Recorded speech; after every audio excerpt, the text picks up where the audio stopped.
Hello dear student.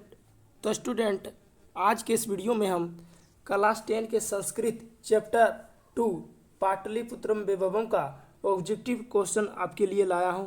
तो आप लोग वीडियो को पूरा देखिएगा ताकि जितने भी objective question very very important है उसका आंसर आपको याद हो जाए। तो चलिए बिना देर किए हुए क्वेश्चन को स्टार्ट करते हैं। क्वेश्चन नंबर फर्स्ट मेरा क्या है, देख लीजिए। क्वेश्चन नंबर मेरा फर्स्ट है, कूटनीतिक काव्य के कवि कौन है? कूटनीमतम काव्य के कवि कौन है? ऑप्शन देखिए, राजशेखर, दूसरा ऑप्शन है दामोदर गुप्त, तीसरा है विशाखदत्त, चौथा है कालिदास। तो इसका जो राइट आंसर होगा, इसका जो राइट है दामोदर गुप्त हो जाएगा। ठीक है, option number B right answer. चलिए हम अगला क्वेश्चन की ओर बढ़ते हैं। अगला क्वेश्चन मेरा क्या है, देखिए अगला क्वेश्चन है, पटना का इतिहास कितना पुराना है? पटना का इतिहास कितना पुराना है? 2500 वर्ष, 2000 वर्ष, 1500 वर्ष या 1000 वर्ष? तो इसका क्या होगा? तो पटना का इतिहास जो है ना 2500 वर्ष पुराना है, यानी ऑप्शन नंबर ए मेरा राइट आंसर होगा। चलिए आगे की क्वेश्चन नंबर 3 देखिए। क्वेश्चन नंबर 3 क्या है? यूनान का राजदूत कौन था? यूनान का राजदूत, ऑप्शन नंबर ए फाहियान, दूसरा है वेंगस्वान, तीसरा है मेगास्थनीज और चौथा क्या है? चौथा है ईतीसांग। तो इसका जो राइट आंसर होगा, इसका राइट आंसर होगा यूनान का जो राजदूत है मेगास्थनीज है। क्या है? मेगास्थनीज जो है एक कवि थे, इस मेगास्थनीज है, ऑप्शन नंबर सी। चलिए चौथा क्वेश्चन, राजशेखर की रचना कौन सी है? राजशेखर नामक जो एक कवि हैं, तो उसने बहुत सारे पुस्तक को रचना किया है। ठीक है, तो उनमें जो है 4 में से कौन सा जो है राजशेखर का रचना है? पहला ऑप्शन देखिए काव्य मीमांसा, दूसरा है कूटनीमतम, तीसरा है मुद्रा राक्षस, चौथा है यात्रा संस्मरण। तो इसमें जो है ना काव्य मीमांसा होगा, ऑप्शन नंबर ए हो जाएगा। चलिए क्वेश्चन नंबर 5, कौमुदी महोत्सव किस ऋतु में मनाया जाता था? वसंत ऋतु में, वर्षा ऋतु में, ग्रीष्म ऋतु में या शरद ऋतु में? इसका आंसर क्या होगा? तो जो है ना कौमुदी महोत्सव जो है ना पटना का प्रमुख पर्व था और यह शरद ऋतु में मनाया जाता। ठीक है, ऑप्शन नंबर डी हो जाएगा। ठीक है, आगे की ओर को बढ़ते हैं। क्वेश्चन नंबर 6 देखिए, पटना नगर की पालिका देवी कौन है? ऑप्शन देखिए, ऑप्शन मेरा पहला है शीतला देवी, दूसरा है काली, ठीक है, और तीसरा मेरा क्या है? तीसरा है पटन देवी, चौथा है गौरी। तो पटना का जो पालिका देवी है ना पटन देवी, ऑप्शन नंबर सी हो जाएगा। ठीक है, चलिए नेक्स्ट क्वेश्चन 7वां क्वेश्चन क्या है, कौमुदी महोत्सव किसके शासनकाल में मनाया जाता था? ऑप्शन देखिए, मुगल वंश के शासनकाल में, गुप्त वंश के शासनकाल में, आंग्ल शासनकाल में या मौर्य वंश के शासनकाल में? तो इसका क्या होगा? कौमुदी जो महोत्सव था ना शरद ऋतु में जो है गुप्त वंश के शासन काल में मनाया जाता है, यानी ऑप्शन नंबर बी। और एक बात यह भी है कि जिस प्रकार आज जो है ना दुर्गा पूजा मनाया जाता है ना, ठीक उसी प्रकार जो है गुप्त वंश में कौमुदी महोत्सव मनाया जाता था बहुत ही धूमधाम से। ठीक है, चलिए नेक्स्ट 8वां प्रश्न। 8वां प्रश्न मेरा क्या है, गुरु गोविंद सिंह का जन्म स्थल कहाँ है? गुरु गोविंद सिंह का जन्म स्थल कहाँ है? ऑप्शन देखिए, पाटलिपुत्र, कलिंगम, उत्कल प्रांत या इनमें से कोई नहीं। तो गुरु गोविंद सिंह का जन्म स्थल कौन होगा? Option number A Pataliputra. चलिए 9 नंबर क्वेश्चन, परिभूत सुंदरम स्थानम की संज्ञा किसे दी गई है? परिभूत पुरंदरम स्थानम की संज्ञा किसे दी गई है? पाटलिपुत्र नगर, अगला है गुप्त वंश, तीसरा है बुद्ध, चौथा है मुद्रा राक्षस। ठीक है, परिभूत भुवम मतलब क्या हुआ? मतलब कि परिभूत सुंदरम स्थानम, परिभूतम सुंदरम स्थानम मतलब क्या होता है? मतलब कि एक ऐसा स्थान जो इंद्रलोक को भी, इंद्रलोक से भी अच्छा हो, इंद्रलोक से भी स्वर्ग हो। ठीक है, तो वह कौन सा स्थान है? तो पाटलिपुत्र वैभवम जो है ना मेरा चैप्टर में बताया गया है कि पाटलिपुत्र नगर ही सबसे बढ़िया स्थान है, परी को भूत करने वाला, यानी परियों को जो है ना आकर्षित करने वाला स्थान है। ठीक है, ऑप्शन नंबर ए हो जाएगा। ठीक है, चलिए नेक्स्ट क्वेश्चन। नेक्स्ट क्वेश्चन मेरा क्या, देखिए 10वां प्रश्न, मेगास्थनीज किसके समय में पटना आया था। मेगास्थनी जो है ना एक यूनान का कवि था, ठीक है, यूनान का राजदूत था।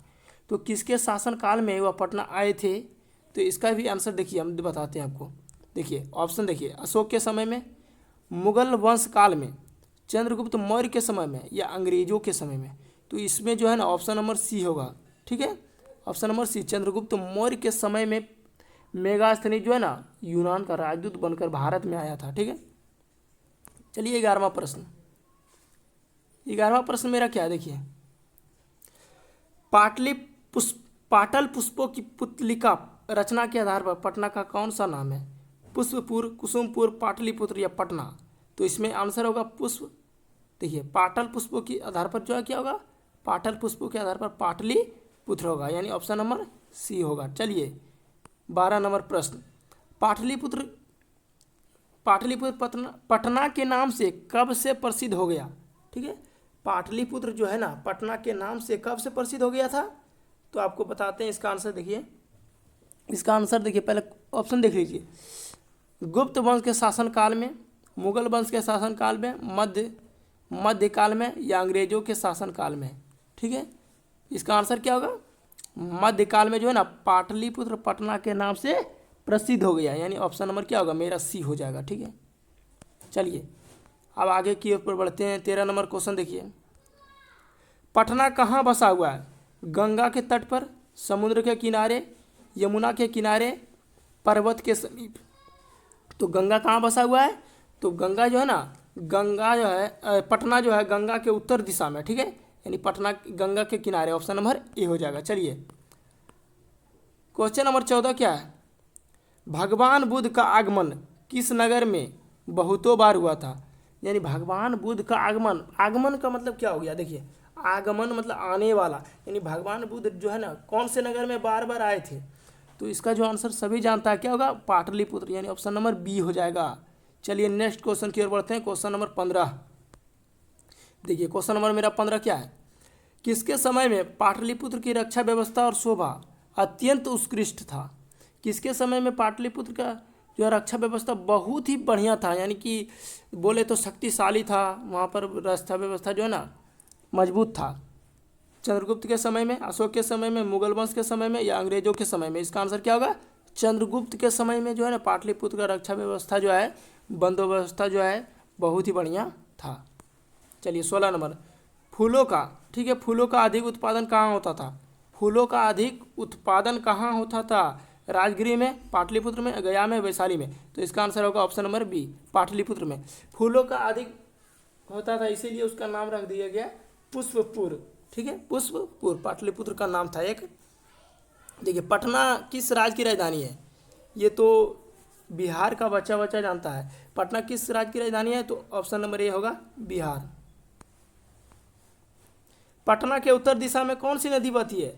अभी पिछले क्वेश्चन में आपको बताया था कि पटना के जो है ना उत्तर दिशा में, पटना के उत्तर दिशा में गंगा नदी बहती है, यानी ऑप्शन नंबर सी हो जाएगा। चलिए next question, question number 19, Asia का सबसे बड़ा पुल, ये भी क्वेश्चन बहुत इंपॉर्टेंट है। एशिया का सबसे बड़ा पुल किस नदी पर है, तो गंगा नदी पर है। ठीक है, गंगा नदी के ऊपर है। ठीक है, ऑप्शन नंबर ए हो जाएगा, एशिया का सबसे बड़ा पुल, जिसे गांधी सेतु भी कहा जाता है। किसे कहा जाता है, गांधी सेतु।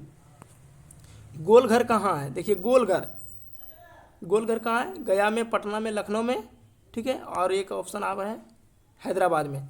तो गोलघर कहाँ है, गोलघर जो है पटना में है, ऑप्शन नंबर बी होगा। ठीक है, चलिए आगे की प्रश्न, क्वेश्चन नंबर 21, सिख संप्रदाय, यानी सिख जो है ना, सिख एक धर्म है, सिख संप्रदाय के 10वें गुरु का जन्म कहाँ हुआ था। तो इसका भी आंसर होगा पटना में। देखिए ये पाटलिपुत्र वैभवम, यानी पटना के जो है वैभव, यानी कि उसका जो है अवतार देखने के बारे में। ठीक है, ये पटना को बताया गया है कि सिख संप्रदाय के 10वें गुरु गोविंद सिंह थे, यानी ऑप्शन नंबर सी। चलिए 22 नंबर क्वेश्चन, मुद्रा राक्षस किनकी रचना है, अश्वघोष की, भाररवि की, विशाखदत्त की, या माघ की। तो मुद्रा राक्षस किसकी रचना है, तो विशाखदत्त की। ठीक है, ऑप्शन नंबर क्या होगा, ऑप्शन नंबर सी हो जाएगा। चलिए आगे के प्रश्न की ओर। 23 नंबर क्या है? पटना नगर का समुद्रधार किस वंश के शासन काल में हुआ? मौर्य वंश, गुप्त वंश, और ऑप्शन देखिए मुगल वंश या कृष्ण वंश। तो इसका आंसर क्या होगा? मौर्य वंश होगा, यानी ऑप्शन नंबर ए हो जाएगा। ठीक है, मौर्य वंश के शासनकाल में। चलिए अब हम 24 नंबर क्वेश्चन को देखते हैं। 24 नंबर क्वेश्चन क्या है मेरा? देखिए, किसने अपने संस्मरण में पाटलिपुत्र की रक्षा और शोभा का वर्णन किया है? इति संग, मेगास्थनीज, फाहियान या अलबरूनी। तो इसका आंसर होगा मेगास्थनीज। और मेगास्थनीज जो है ना, यूनान का क्या था? यूनान का राजदूत था। राजदूत मतलब क्या हुआ? राजा के कहना मानने वाला और दूसरे देश में जाने वाला, यानी राजा के कहना को मानकर दूसरे देश में दूत बनकर जाना। दूत बनकर, दूत का मतलब क्या होता है? मतलब कि संदेश जो लाता है ना, पहले रामायण में होता था कि संदेश लाने वाला जाता था एक व्यक्ति, तो उसी को कहते हैं राजदूत। पाटलिपुत्र नगर में क्या प्रसिद्ध है? ताजमहल, राजमहल, गोलघर, इनमें से कोई नहीं। तो इसका आंसर होगा गोलघर है सबसे प्रसिद्ध पाटलिपुत्र में। पटना शब्द की उत्पत्ति किस शब्द से हुई है? पाटल, ऑप्शन नंबर ए। दूसरा है पत्तन, तीसरा है पटन, इनमें से कोई नहीं। तो इसका आंसर होगा पट्टन। क्या होगा? पत्तन। देखिए 27 नंबर क्वेश्चन, किसने कहा कि पाटलीग्राम महानगर बनेगा? व्यास, सुखदेव, बुद्ध या महावीर? देखिए हम आपको बताते हैं, जब पटना में एक बार बुद्ध भगवान आए थे ना, तब बुद्ध भगवान जो है ना पटना के भविष्य के बारे में बताए थे कि यह नगर जो है ना एक बहुत ही बड़ा महानगर बनेगा, लेकिन अग्नि, पानी और लड़ाई झगड़ा से हमेशा क्या रहेगा? भयभीत रहेगा, यानी डरा हुआ रहेगा। तो यह बात जो है ना बिल्कुल ही सत्य निकला। जब भगवान बुद्ध मर गए उसके बाद जो है ना यह भविष्य एकदम बहुत ही सत्य था। चलिए आगे क्वेश्चन, चलिए आगे की प्रश्न की ओर। अगला प्रश्न क्या है देख लीजिए। पाटलीग्राम भविष्य में किस नाम से विख्यात हुआ? फतेहपुर, पाटलिपुत्र, मुजफ्फरपुर, भागलपुर। तो इसका आंसर होगा पाटलिपुत्र, ऑप्शन नंबर बी होगा। चलिए आगे की प्रश्न की ओर। 29 नंबर, कवि शिक्षा के रचनाकार कौन है? कवि शिक्षा के रचनाकार कौन है? देखिए ऑप्शन देखिए आप लोग, चाणक्य, राजशेखर, दामोदर गुप्त या माघ। तो ऑप्शन नंबर बी होगा राजशेखर। 30 नंबर प्रश्न, गंगा नदी के ऊपर पटना में किस सेतु का निर्माण किया गया? कृष्णा सेतु, महात्मा गांधी सेतु, इंदिरा सेतु या नेहरू सेतु? तो इसका आंसर क्या होगा? महात्मा गांधी सेतु, यानी ऑप्शन बी होगा। देखिए अगला प्रश्न, काव्य मीमांसा नामक ग्रंथ की रचना किसने की? तो इसका आंसर क्या होगा? राजशेखर। हम आपको पहले ही बताए थे, ऑप्शन नंबर डी होगा। ठीक है। 32 नंबर, पाटलिपुत्र वैभवम पाठ में किस नगर का वर्णन है? पाटलिपुत्र यानी पटना का वर्णन है। तो ऑप्शन नंबर क्या होगा? ऑप्शन नंबर ए जो है पटना, ऑप्शन नंबर ए बिल्कुल राइट आंसर हो जाएगा। ठीक है। ये देखिए क्वेश्चन नंबर 33 में क्या बोल रहा है? पाटलिपुत्र किस महापुरुष की जन्मस्थली है? यानी पाटलिपुत्र में किस महापुरुष जो है ना जन्म लिए हैं? तो गुरु नानक, महावीर, क्या होगा इसका? देखिए गुरु ऑप्शन है, देखिए ऑप्शन क्या है? गुरु नानक, महावीर, गुरु गोविंद सिंह या गौतम बुद्ध। तो इसका आंसर क्या होगा? ऑप्शन नंबर सी होगा, गुरु गोविंद सिंह, यानी सिख संप्रदाय के 10वें गुरु थे। 34 नंबर, चंद्रगुप्त किस वंश का संस्थापक थे? तो गुप्त वंश के। कौन वंश के थे? चंद्रगुप्त, यानी लास्ट में गुप्त लग गया ना, तो इसीलिए यह जो है ना गुप्त वंश का शासक थे। ठीक है। ऑप्शन क्या होगा? ऑप्शन हो जाएगा आपका डी। चलिए ये देखिए 35 नंबर प्रश्न, और ये मेरा लास्ट प्रश्न होगा। ठीक है। पुरंदर शब्द का पर्याय, पुरंदर का मतलब क्या होता है? इंद्र होता है, यानी इंद्र भगवान। तो इसका आंसर क्या होगा? पुरंदर का पर्यायवाची इंद्र होगा, यानी ऑप्शन नंबर सी होगा राइट आंसर। ठीक है। तो चलिए यहाँ पर हम इस वीडियो को ख़त्म करते हैं, और इसी तरह आप संस्कृत के चैप्टर बाय चैप्टर ऑब्जेक्टिव लाऊंगा, और आप लोग इसको देखकर याद कर लीजिएगा। ठीक है। और सामाजिक विज्ञान, साइंस सभी का क्वेश्चन आंसर और ऑब्जेक्टिव करवाऊंगा। तो आप लोग जो है ना इस वीडियो को लाइक कर दीजिए और चैनल को सब्सक्राइब कर लीजिए। ठीक है। Thank you. जय हिंद।